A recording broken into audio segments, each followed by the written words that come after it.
Hello everyone. सबने चौसर चौसर क्यों बताया है? चौसर का नाम बड़ा याद आ रहा है तुम लोगों को? ये स्टोरी ऑफ इंग्लिश के इंग्लिश लिटरेचर के क्वेश्चंस है। हाँ, क्लास चल रही है, बिल्कुल चल रही है। वो मेरा लगातार सेशन होता है, तो बीच में मैं पानी पानी वानी पीने चली जाती हूँ। हाँ, तो मैंने कहा क्वेश्चन हमारा जो था वो ये था,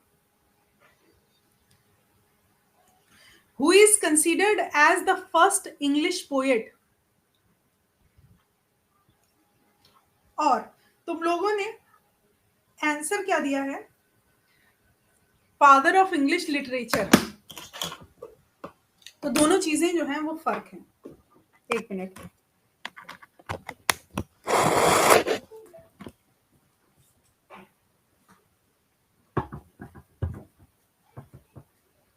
जो दोनों चीजें हैं वो फर्क हैं, क्योंकि यहां पर आपका राइट आंसर जो है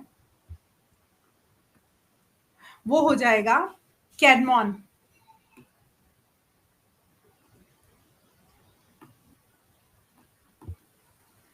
who is considered as a first English poet में राइट आंसर हमारा क्या हो जाएगा? कैडमॉन। कैडमॉन कौन है? First non English poet. ठीक है, इंग्लिश लिटरेरी ट्रेडिशन के फर्स्ट नॉन इंग्लिश पोएट हैं। ठीक है, इन्होंने क्या किया, एक बहुत ही इंपॉर्टेंट अपने जो फिगर स्थापित किया सोसाइटी में। सो इनकी एक एक बुक है जिसको बोलते हैं ecclesiastical history of English. History of English. ecclesiastical history of English जो है ये इनका वर्क है। ठीक है, इनके जो लाइफ और वर्क हैं वो इससे डिस्क्राइब किए जाते हैं, ecclesiastical हिस्ट्री ऑफ इंग्लिश। तो कंसीडर्ड फर्स्ट इंग्लिश पोएट की बात करें, जो माने जाते हैं फर्स्ट इंग्लिश पोएट, उनका नाम है कैडमॉन। अभी तक आप लोगों ने जो है शायद इनको मतलब आई डोंट नो, शायद इनके बारे में पढ़ा नहीं है, तो इसीलिए मैं ये क्वेश्चन लेकर के आपके सामने आई हूँ। अच्छा,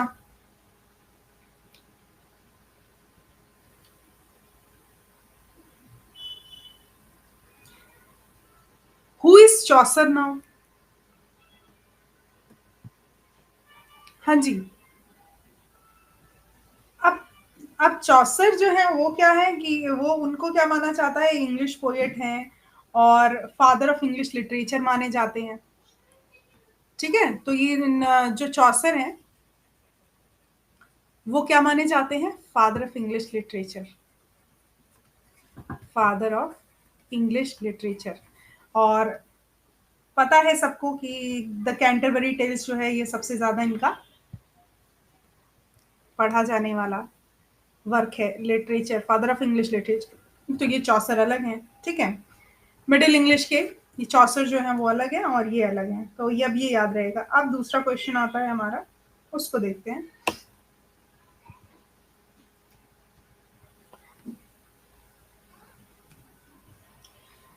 हाँ, तो अब एक नया नाम आपके सामने आएगा। वो नया नाम क्या है हम देखते हैं। अभी आपको आंसर दिखाई तो नहीं दे रहा? हाँ, नहीं दिखाई दे रहा।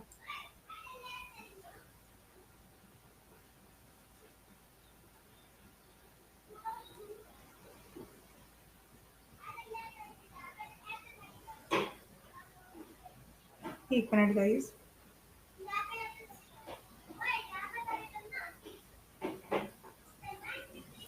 एक एक minute guys, just give me a while. थोड़ा सा शोर हो रहा है, मैं उसे।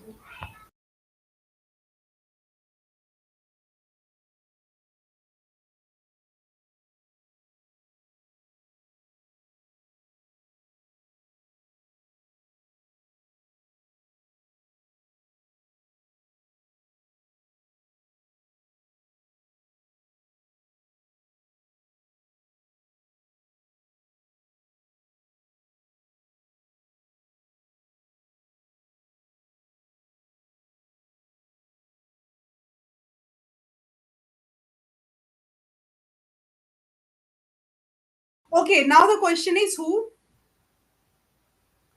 क्वेश्चन जो हमारा है वो क्या है कि who is the author of A classical history of English people, इसको हम इसका जो राइटर है वो है बीड। ठीक है, आप लोगों ने सही बताया है। नेक्स्ट क्वेश्चन, अब ये बताओ एंग्लो सैक्सन एपिक कौन सा है? The Wanderer, Dream of the Rood, Beowulf और ब्रूट।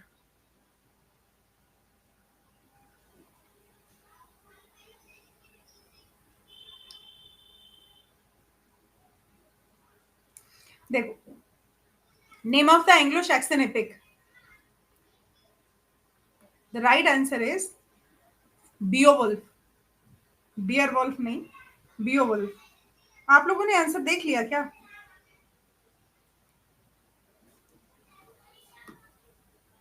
हाँ, बियोवुल्फ। आपने, आप जैसे सुबह जो हमने पढ़ा था, आप लोगों ने जो पढ़ा होगा स्टोरी ऑफ इंग्लिश, उसमें पता चला होगा आपको थोड़ा सा। हाँ, तो ये है बियोवुल्फ। ठीक है।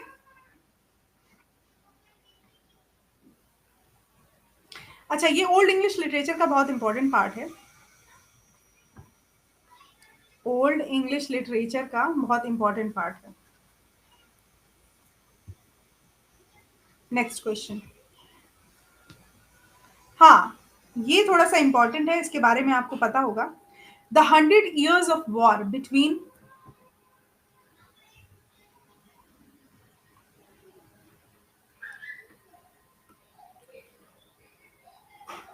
सुबह क्लास चलती है सुबह, जो मैंने उसमें स्टोरी ऑफ पोइट्री करा रही थी, मैं स्टोरी ऑफ पोइट्री वो करा रही थी। हाँ, तो जो 100 years ऑफ वॉर है उसके बारे में मैं आपको बता दूं थोड़ा सा। ये बहुत ही फेमस है।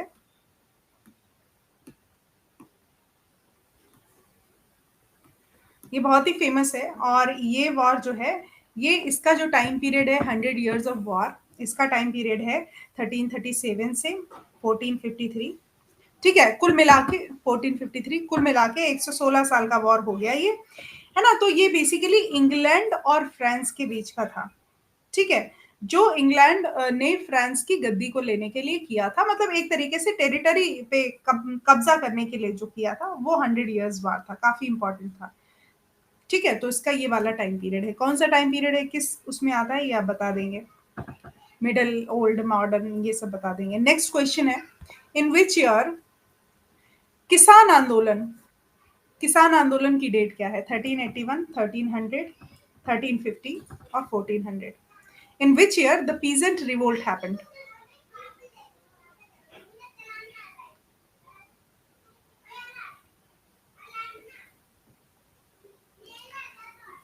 हाँ, किसान विद्रोह जो था उसकी क्या डेट है? सुरुचि, ऋतु, साबिस्टन, विशाल। हाँ, 12 से 1 बजे तक कविता, वो जो क्लास होती है हमारी पीजीटी की, उसमें मैंने बताया था। हाँ, इन विच ईयर पीजेंट रिवोल्ट का टाइम पीरियड कितना है? मे 30, 1381। ओके, ये टाइम पीरियड है 1381। ये पीजेंट रिवोल्ट के नाम से जाना जाता है। ठीक है। अच्छा, पीजेंट रिवोल्ट को और किस नाम से जानते हैं? तो पीजेंट रिवोल्ट जो है, इसको हम वॉट टेलर का रेबेलियन के नाम से जानते हैं। वॉट टाइलर का, वॉट टाइलर्स रेबेलियन,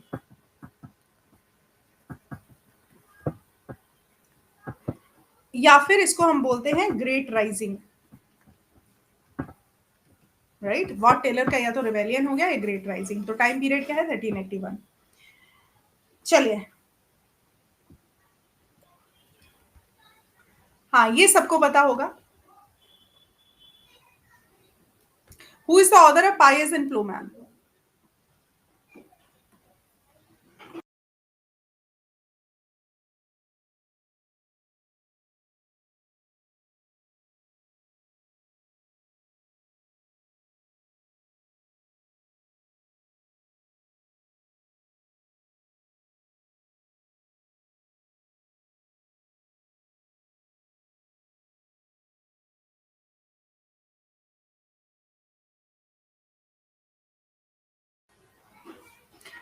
कविता, सुरुचि, मनीषा रानी, सैबिस्टन। हाँ, सो इनकी जो बुक्स हैं, उनमें एक बुक कौन सी है? पायस एंड प्लूमैन, विलियम लैंगलैंड की। ठीक है, और भी बुक्स किसी को याद आ रही हैं क्या? और भी कोई बुक्स किसी को याद आ रही है? अगर याद आ रही हैं तो बताना। तो विलियम लैंगनेट के बारे में आप लोग जानते हैं, 14th सेंचुरी इंग्लिश पोइट है, ठीक है। Next question, the earliest surviving English poem.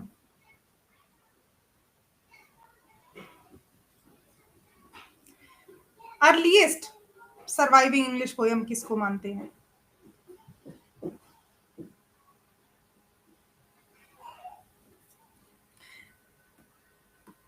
हाँ, कविता सुरुचि दुर्गेश, सी डी करके ऑप्शन दिया है। जो अर्लीस्ट सर्वाइविंग इंग्लिश पोएम है वो भी मानते हैं हम बियोवल्फ को, ठीक है। डी ऑप्शन जो है हमारा करेक्ट है। इसमें सब में आंसर्स भी लिखे हैं, मैं आपको भेज दूंगी बाद में। नेक्स्ट क्वेश्चन है हमारा, who is the author of the Canterbury Tales. Canterbury Tales के ऑथर जो है वो कौन है, बताओ सारे लोग, ये तो बताने की जरूरत ही नहीं।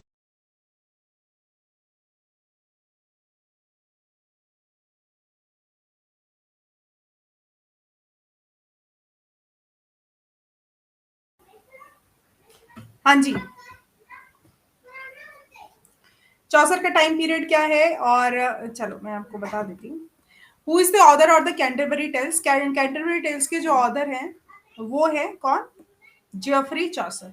और ये जो टेल्स हैं ये टैबर्ड इन में सारी सुनाई जाती हैं, आपको शायद पता हो, टैबर्ड इन है, इन में सारी सुनाई जाती हैं। और ये मतलब मैंने आपको स्टोरी ऑफ पोइट्री में बताया था कि ये जो आपकी टेल्स हैं ये बेसिकली किस पर है, ये human life, death, spiritual things and believes पर हैं, है ना, ये सारी टेल्स। और जो पहली जो टेल सुनाई थी वो सुनाई थी, वो इसमें नाइट की कहानी है, एक सरदार की कहानी है। ओके, चौसर का टाइम पीरियड क्या है बेसिकली, 1312 टू 1366। नहीं 1312 टू 1366 नहीं है, इससे बात का है ना, 1340 के टाइम, 1340 के टाइम का है। The middle age was held to begin in England with, जो मिडिल एज जो शुरू हुई इंग्लैंड में वो कैसे शुरू हुई, हाँ 1340 के बाद, यस 1340 के बाद 1400 तक है। चौसर बेसिकली फेमस ही द कैंटरबरी टेल्स के लिए हैं, जाने ही जाते हैं सबसे ज्यादा कैंटरबरी टेल्स के लिए। The middle age was held to begin in England with,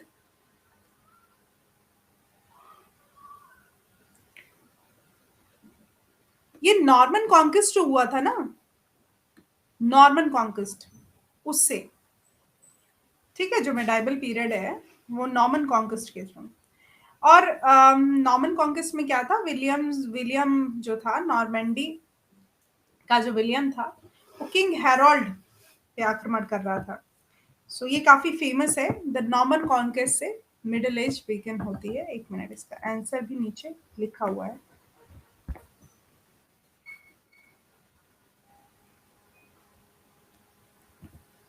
Who led the Norman conquest?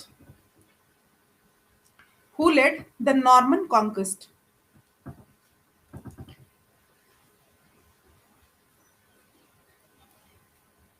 विशाल कह रहे हैं मुझे कुछ नहीं आ रहा है। देखो ये वाले जो क्वेश्चंस है ना, इसमें अगर नहीं कुछ आ रहा तो कोई प्रॉब्लम नहीं है, आप इनको एज इट इज याद कर लेंगे तो इनमें से क्वेश्चंस बन जाएंगे, ठीक है। थोड़ा सा आगे पीछे का बैकग्राउंड मैं आपको बता रही हूँ। एक बुक है, एक चैप्टर है द स्टोरी ऑफ पोइट्री, उसको एक बार पढ़ लेंगे तो थोड़ा क्लियर हो जाएगा। और उसके पहले एक दो और चैप्टर्स हैं जो थोड़ी सी डिटेल देते हैं, तो उससे क्लियर हो जाएगा। हाँ मनीषा रानी, और एक आदमी कितनी कहानी सुनाता है, इसका भी नंबर है उसमें, मतलब एक पर्सन 4 कहानी सुनाता है, कुछ ऐसा है ना। हाँ, तो ये किसने, नॉर्मन कॉन्क्वेस्ट को किसने लीड किया था, विलियम ने, ठीक है। विलियम जो कि ड्यूक ऑफ नॉर्मैंडी था, विलियम ने लीड किया था। सो क्या हुआ, ड्यूक ऑफ नॉर्मैंडी ने जब इसे लीड किया, और इसका रिजल्ट ये था कि इंग्लैंड जो है बिल्कुल फॉरएवर चेंज हो जाएगा नॉर्मन कॉन्क्वेस्ट का। और जीते कैसे, जीते कैसे, इसका भी एक मतलब थोड़ी हिस्ट्री है, मैं बता दूंगी बाद में नॉर्मन कॉन्क्वेस्ट को डिटेल में। अच्छा, नेम ऑफ द एलेजी, उस एलेजी का नाम बताओ जो चौसर द्वारा लिखी गई ब्लैंके की डेथ पर। ब्लैंके कौन थी, the wife of John of Gaunt, ये थी कौन सी? The House of Fame, Troilus and Criseyde, the Book of the Duchess या रोमन डेला रोसेस? तो जो उसकी डेथ पर एलिजी लिखी गई उसका क्या नाम था? ये एकदम फैक्ट है, इसमें कुछ ऐसा वो नहीं है कि आपको पिछले का कुछ पता ही होना है। अच्छा, एलिजी होता है हमारा शोक गीत। एलिजी जो होता है वो शोक गीत होता है। ओके,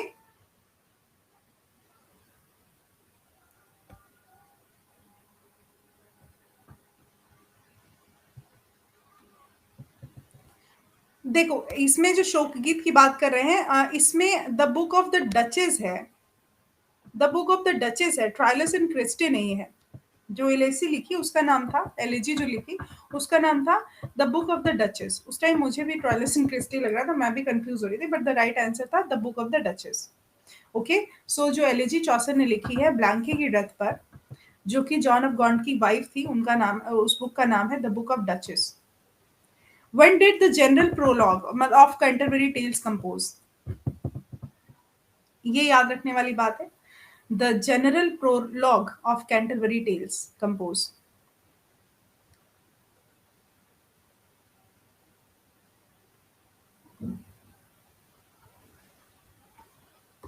तो ये एक टाइम पीरियड था, मैं बता देती हूँ। ये जो जनरल प्रोलॉग प्रोलॉग जो लिखा गया, प्रोलॉग का मतलब होता है आपका प्री स्क्रिप्ट, ठीक है?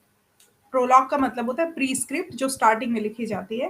तो ये जो पूरी मतलब कैंटरबरी टेल्स की बात करें तो इसको लिखने में कितना टाइम लगा था? 1380 से हमारी 1392 के टाइम पीरियड के बीच में जो भी टाइम आता होगा वो उसी टाइम पे लिखा गया होगा। तो स्टार्टिंग वाला टाइम जो प्रोलॉग लिखा गया वो 1387 में लिखा गया, ठीक है?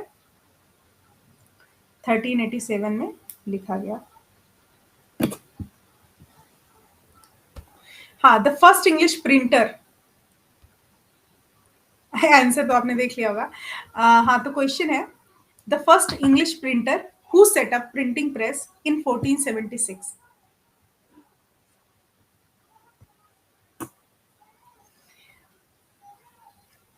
देखो नाम बताना है आपको कि किसने, ऐसा कौन सा पर्सन है जो इस टेक्नोलॉजी को लाया वहां पे।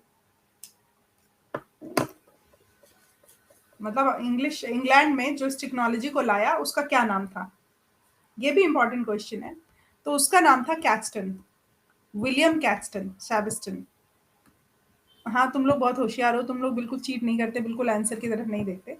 सो इसका नाम है हमारा विलियम कैक्सटन, ठीक है? तो ये इसने क्या किया? यही पर्सन था जो टेक्नोलॉजी जो थी प्रिंटिंग वाली इसको इंग्लैंड में लेकर के आया, ठीक है? लेकिन कैक्सटन से पहले जो सेटअप था वो लंदन में वेस्टमिंस्टर में था वैसे, लेकिन श्रेय इसको जाता है विलियम कैक्सटन को।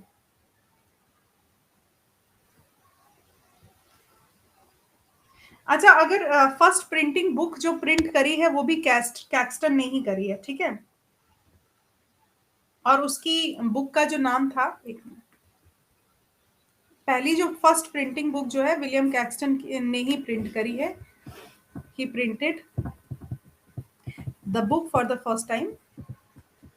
ये बुक उसी ने जो प्रिंट करी है, और इस बुक का नाम था the Recuyell, the Recuyell of the Histories of Troy.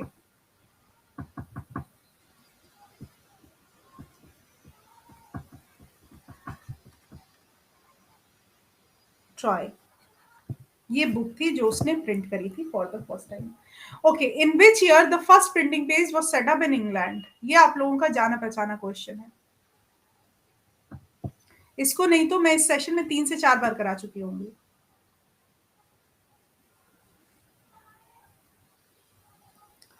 I use to की विशाल क्या कह रहे हैं कि today and watch the class, कोई बात नहीं। हाँ, प्रीतम रॉय, सुरुचि रितु सैबिस्टन, स्टोरी ऑफ इंग्लिश से इन लोगों ने पढ़े हुए हैं, और अभी जो हम लोगों ने 3-4 दिन में जो डिस्कशन किया है उसमें से काफी सारे क्वेश्चन इसमें आए हुए हैं। ऐसा नहीं, देखो जो क्वेश्चन है उन वो लिमिटेड है। जो क्वेश्चन, वैसे मेरे पास जो मटेरियल है वो बहुत सारा है, उसको अब मैं जब कराऊंगी तो फिर आपको पता चलेगा, मैं थोड़ा भेज भी दूंगी।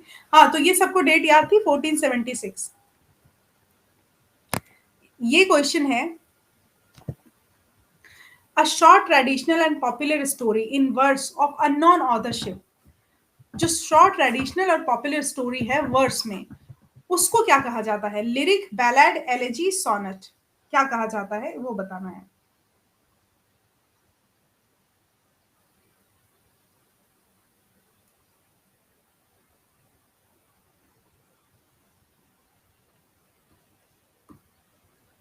देखो, इसको बैलेड कहा जाता है, और बैलेड बेसिकली ऐसी मतलब कथा होती है, इंग्लिश बैलेड, जो बेसिकली लव और ट्रेडिशन पर लिखी जाती है, स्टोरीज होती हैं।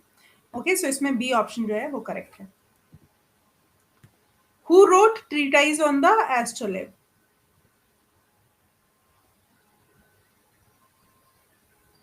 जो आपने सुबह पढ़ा उसमें से आपके कुछ क्वेश्चंस आएंगे।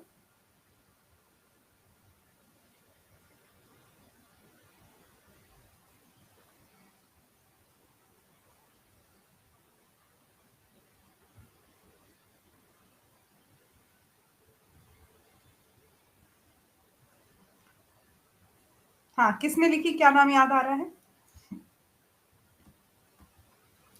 चौसर ने लिखी है। ठीक है, हाँ, टेलीग्राम पर मटेरियल जो है वो मैं भेज दूंगी। चौसर ने लिखी है ये ट्रीटाइज ऑन द एस्ट्रोलेब। ये लिखी गई है चौसर द्वारा, जॉफरी चौसर द्वारा, 1391 में। राइट आंसर है चौसर। अब ये क्या बताती है, ये मैं आपको बता देती हूँ। ये बताती है कि इंस्ट्रूमेंट का प्रॉपर यूज कैसे किया जाता है, वाद्य यंत्रों का प्रॉपर यूज कैसे किया जाता है, ये इसमें बताया जाता है ना। और ये इंग्लिश में कम और लैटिन में ज्यादा लिखी गई है। ठीक है, ट्रीटाइज ऑन द एस्ट्रोलॉब, इसके बारे में ये मैंने आपको बता दिया। नेक्स्ट क्वेश्चन है कन्फेसियो एमेंटिस। कन्फेसियो एमेंटिस इज द वर्क ऑफ।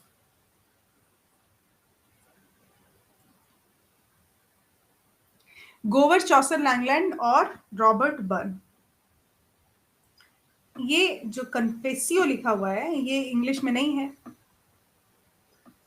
एमेंटिस जो लिखा हुआ है ये इंग्लिश में नहीं है।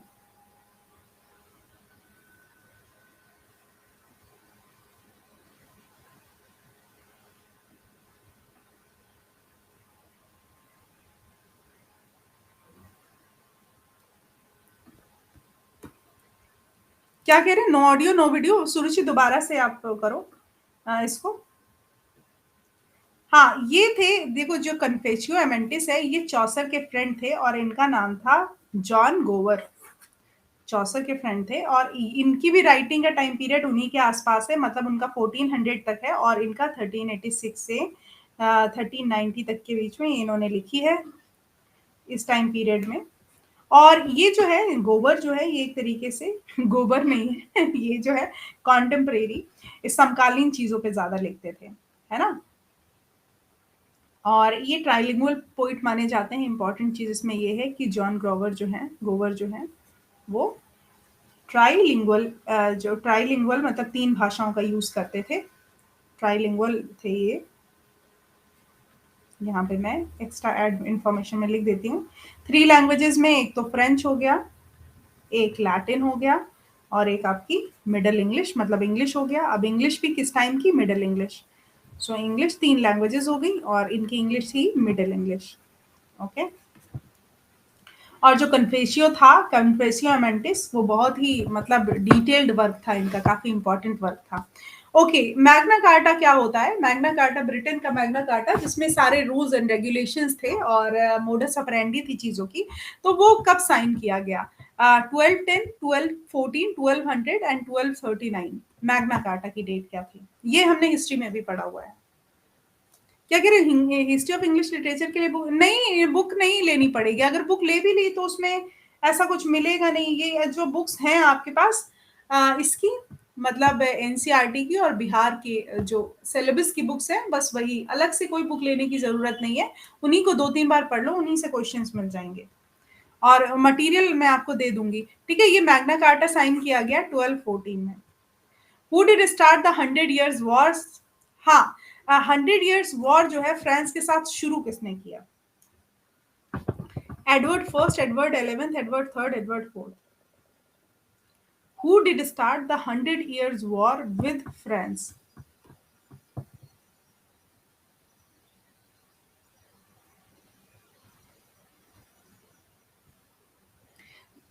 ये एडवर्ड थर्ड ने किया है। हाँ, एडवर्ड थर्ड ने किया था, और फिलिप सिक्स्थ ने किया था। किसने किया था? एडवर्ड थर्ड ने एंड फिलिप सिक्स्थ ने शुरू किया था। ठीक है। और ये 100 Years वॉर का टाइम पीरियड अभी मैंने बताया था 1337 से, पता नहीं बताया था कि नहीं, 1453। इंग्लैंड और फ्रांस के बीच में, किसके बीच था? इंग्लैंड और फ्रांस के बीच में। और ये सब सामंतवादी अधिकारों के बारे में बात हो रही थी, और टेरिटोरियल जो वो थे, टेरिटरी को लेकर के उसमें बात हो रही थी। हाँ, which among these were written by Chaucer under Italian influence?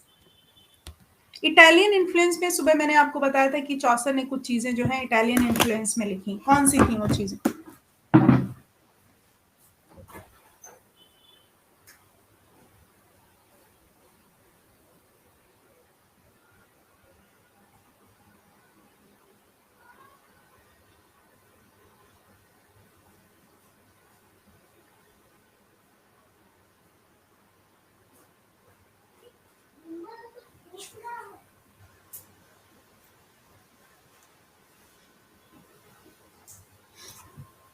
ये था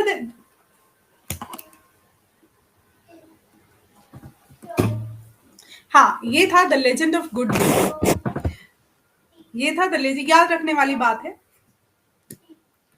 next question, which incident is considered as the beginning of the Renaissance in England? कौन सा ऐसा इंसिडेंट था जो रेनेसा, इंग्लैंड में रेनेसा की बिगनिंग माना जाता है? क्वीन एलिजाबेथ का शासनकाल, या फिर चौसर की मृत्यु, या फिर and of War of roses, या फिर बर्थ ऑफ शेक्सपियर? सो अब आंसर आप लोगों ने देख लिया है, चुपचाप।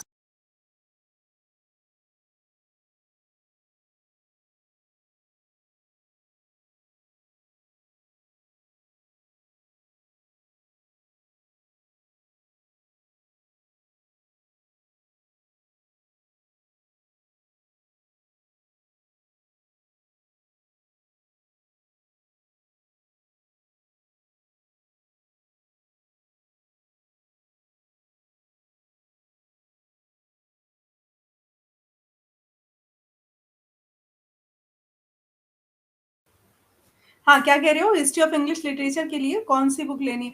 देखो, वैसे तो मैं आपको बता देती हूँ, एक बुक है जिसमें ऑब्जेक्टिव टाइप क्वेश्चंस बहुत सारे हैं। वो पता नहीं आपको ऑनलाइन मिलेगी कि नहीं। मैं मुखर्जी नगर में रहती हूँ, तो मुखर्जी नगर में वो अवेलेबल है। वो आपके लिए काफी अच्छी बुक है। अब उसको मैं दिखा देती हूँ अभी आपको। लास्ट में मैं आपको दिखा देती हूँ कि कौन सी बुक है। सो उसमें तो काफी सारे क्वेश्चंस है, तो मैं सोच रही हूँ कि उसका जब मैं मटेरियल आपको भेज ही दूंगी तो आपको लेने की जरूरत नहीं है। 600 to 700 की बुक है, उतना तो कोर्स भी नहीं उतना तो कुल मिला के। हाँ,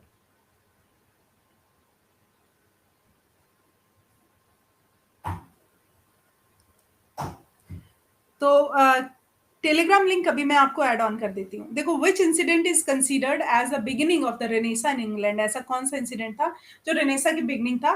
तो ये था end of War of roses. War of roses का टाइम पीरियड तो पता ही होगा, 16 जून 1487। ठीक है, 16 जून 1487, ये इसकी एंड डेट है। और ये एंड हुआ, ये हुआ क्या एंड में? हेनरी ट्यूडर ने, हेनरी ट्यूडर क्या, हेनरी सेवेंथ जो थे, इन्होंने रिचर्ड को हराया, रिचर्ड थर्ड को हराया। इनको मतलब एक तरीके से डिफीटेड भी एंड किल्ड भी। अब किल कर दिया, तो रिचर्ड थर्ड को इन्होंने किल कर दिया, किसमें? And of War of roses में। और डेट क्या थी? 16 जून 1487। ठीक है। अब इसके पीछे काफी काफी बड़ी स्टोरी है, तो इतना ये जो अपेरेंटली आपको इंफॉर्मेशन चाहिए वो इतनी इंफॉर्मेशन है। अच्छा, ये कहाँ पे हुआ? बोसवर्थ फील्ड जो है, Bosworth field, at Bosworth field, वो आपको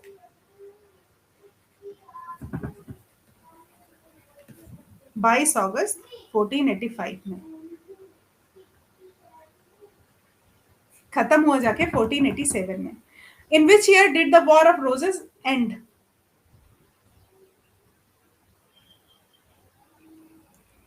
सो 1487 उसमें लिखा है, तो 1485 जब उसने एंड किया, तो वही वाली डेट इसमें जो नियर अबाउट है, वही वाली डेट इसमें हम कंसीडर करेंगे, 1485।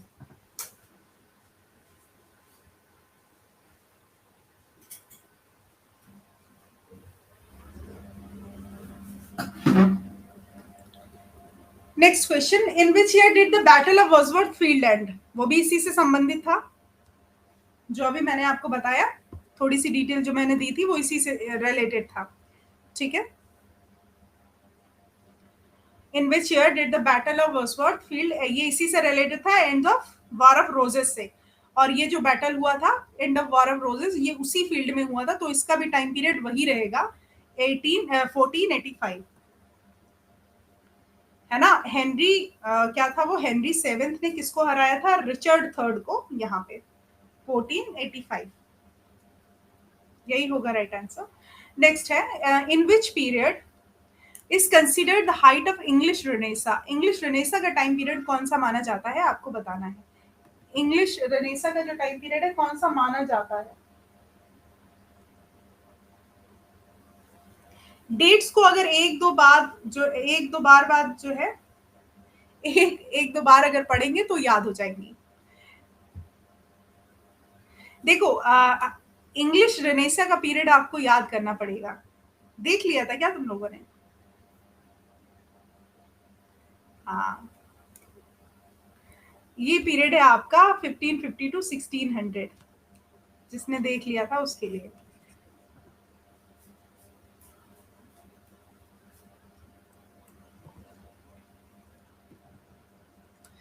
नेक्स्ट क्वेश्चन है आपका, ये जो विच वर द डोमिनेंट आर्ट, ऐसी कौन सी आर्ट थी जिसने सबको दबा लिया? आर्ट फॉर्म कौन सी थी इंग्लिश रेनेसा में, मतलब अंग्रेजी जो पुनर्जागरण हुआ था उसमें डोमिनेंट आर्ट फॉर्म कौन सी थी?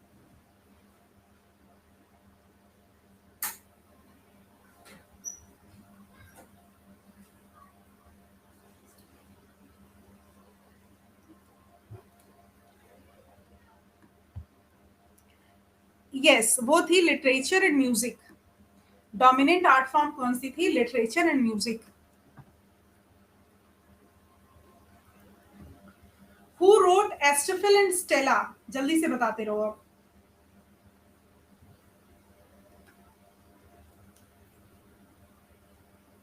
Who wrote Astrophel and Stella?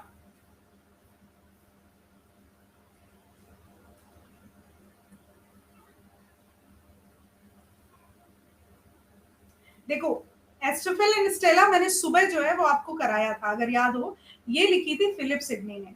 Philip Sidney का टाइम पीरियड कितना है? ये सिडनी ने लिखी थी, सुबह मैंने इसका जिक्र किया था, अगर किसी को याद है। और सिडनी का जो टाइम पीरियड था वो था 1554 से 1586 के बीच में लिखी गई है,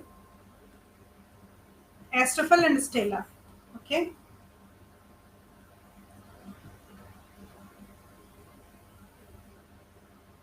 अच्छा, एस्टोफिल एंड स्टेला में सोनेट्स हैं बहुत सारी, सीक्वेंस ऑफ सोनेट्स है और सॉन्ग्स हैं। डिफेंस ऑफ पोइसी किसने लिखी? इसमें मुझे कंफ्यूजन था,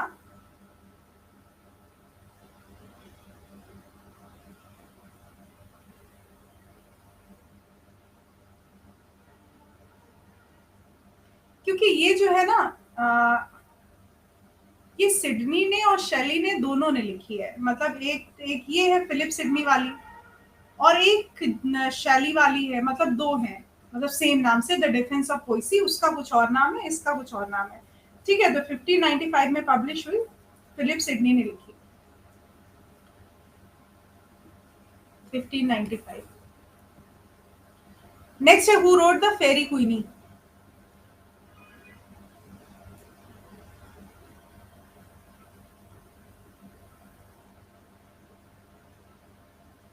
ये भी सुबह हमने डिस्कस की थी, ये हमने दो तीन बार डिस्कस की। हाँ जी, एग्जैक्टली, सेबेस्टियन सुरुचि, मनीषा रानी, तुम लोग सही बता रहे हो, ये लिखी है एडमंड स्पेंसर ने। एडमंड स्पेंसर ने। हाँ, ये बताना जरा, टैम्बरलिन एंड द ग्रेट, ये भी सुबह मैंने डिस्कस करी थी। अब ये क्या है, ये क्वेश्चंस में जब चीजें आ गई तो हमें समझ नहीं आ रही हैं, हम भूल जा रहे हैं, कंफ्यूज कर रहे हैं। ये पता किसकी है? एक साथ आएंगी, क्रिस्टोफर मार्लोव की।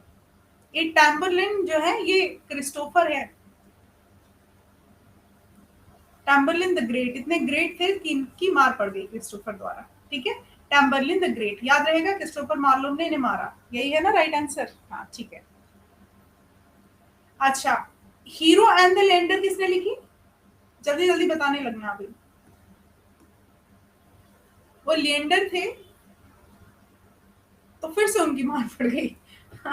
ओके, देखो हीरो एंड द लेंडर भी जो है वो क्रिस्टोफर मार्लोव ने ही लिखी है। ठीक है, हीरो एंड द लेंडर, तो टैम्बरलिन द ग्रेट हो गई, हीरो एंड द लेंडर हो गई, और आपकी हो गई tragical history of doctor Faustus. Tragical history of doctor Faustus ये भी लिखी है क्रिस्टोफर मार्लोव ने, याद रखना इसको। Tragical history of doctor Faustus, और बहुत ही फेमस है क्रिस्टोफर मार्लोव की ये रचना, जो वर्क है ये काफी फेमस है, इसको याद रखना आप।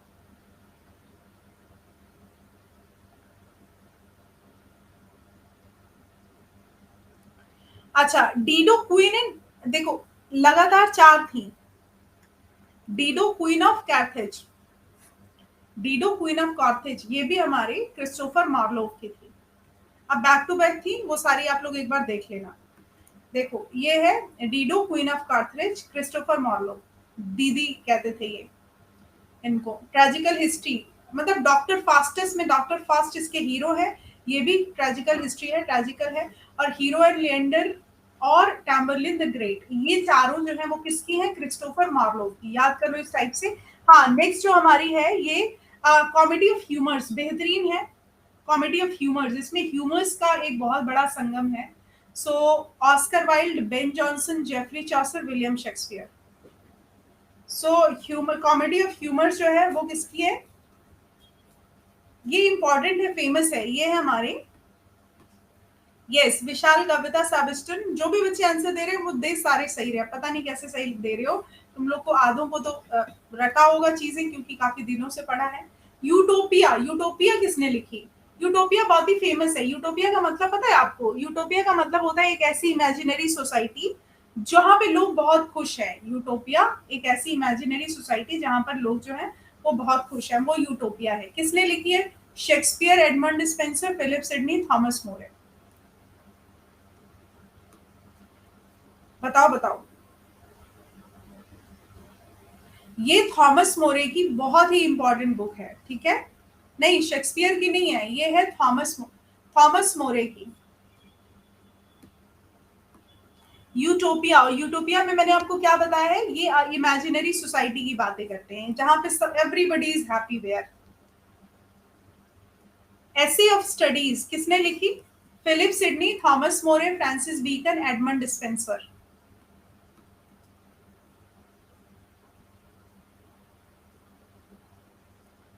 बताओ, एसे ऑफ स्टडीज पता है किसने लिखी है? यस, एसे ऑफ स्टडीज लिखी है फ्रांसिस बेकन ने। हाँ, king James version of Bible ये कब पब्लिश हुआ?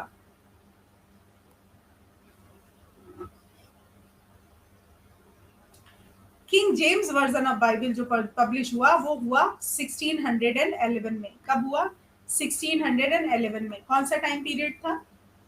अच्छा, ये तो सुबह से मैंने 3 दिन बताया, इसमें तो आपने आंसर पता नहीं देखा कि नहीं, बट जैसे ही आप इसे देखेंगे आप तुरंत आंसर लगा देंगे। मैंने इसको कई बार बोला, बताया, सब कुछ किया। How many sonnets did Shakespeare right? कितनी सॉनेट्स लिखी शेक्सपियर ने? ये कोई गलती नहीं करेगा, मुझे पता है ये सब बताएंगे। इनकी सॉनेट्स को क्या बोला जाता था? Shakespearean sonnet. इन्होंने सॉनेट्स में क्या यूज किया? Blank words.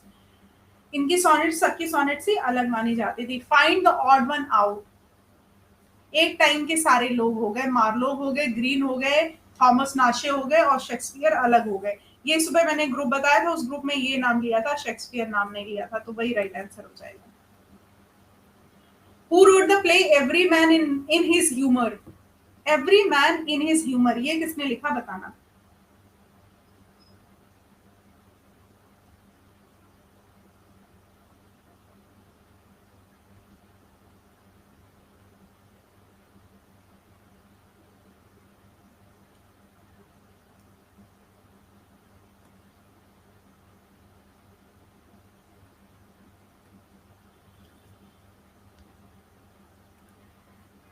डी किसने बताया था?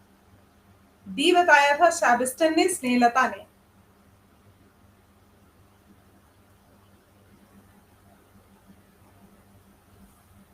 ठीक है। Who wrote the play? हाँ, बार्थोलोम्यू फेयर जो प्ले था वो किसने लिखा? इसको तो मतलब स्टेज पर जो है प्रदर्शित भी किया गया था उस टाइम पे। बार्थोलोम्यू फेयर जो था वो किसने लिखा? जॉन वेबस्टर ने, थॉमस काइड ने, बेन जॉनसन ने, या विलियम शेक्सपियर ने? ये सुरुचि। यस, राजीव सुरुचि। हाँ, ये लिखा किसने? बेन जॉनसन ने। नेक्स्ट। इतने ही क्वेश्चंस हैं? अच्छा, 40 क्वेश्चंस ही थे। 40 ही थे क्या? मुझे लगा बहुत सारे। ओ, एक दो और है। नहीं, हो गए। अच्छा, 40 क्वेश्चंस थे। चलो ठीक है, एंजॉय योरसेल्फ। मैं आपको और लिस्ट भेज देती हूँ। ये मैं आपको ये सारे क्वेश्चंस की डिटेल जो मैंने अभी बताई है इसको मैं कर देती हूँ आपको उसमें, हैंड आउट में भी कर देती हूँ। हैंड आउट भी भेज देती हूँ। 1 मिनट आप लोग रुकना, जरा हैंड आउट लेके जाओ। आजकल नए नए फीचर्स आ गए हैं ना इसमें, तो हैंड आउट ले लो और उसके बाद आपको मैं ग्रुप पे भेज दूंगी। सुरुचि के लिए मेरे 34 सही हुए। अरे बाप रे, 40 में से तुमने सही, ये सही है, मतलब अमेजिंग। इतने सही मार लिए। दुर्गेश, 1 मिनट, अभी भेज रही हूँ। पहले इसको हैंड आउट दे दूं आपको।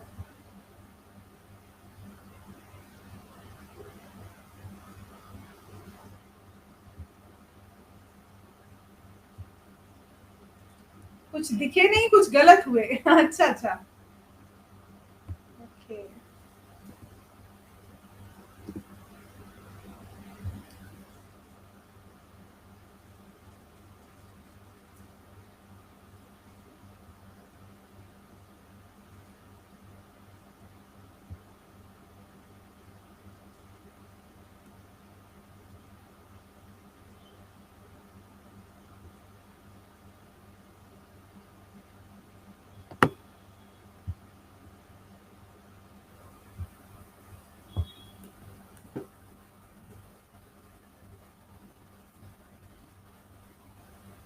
ये लिंक है, इससे आप ऐड हो सकते हो। और अभी मैं इसको ये जो आपका मटेरियल है ये उसी में भेज रही हूँ।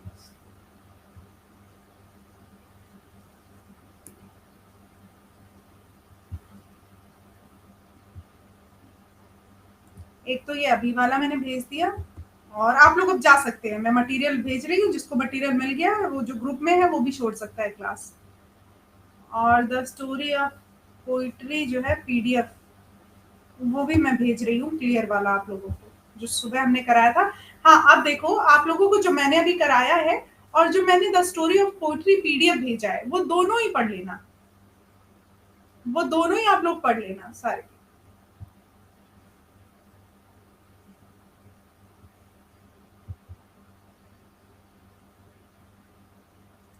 बुक की पीडीएफ दे दो या यही करा दो? ये भी करा दूंगी पीडीएफ, तो पीडीएफ तो मैंने भेज दी है। यहाँ भी पीडीएफ जिसको लेनी है वो यहाँ से भी ले सकता है, कोई इशू नहीं है। ठीक है, चलो। ओके गाइस, एंजॉय योरसेल्फ, मिलते हैं आपको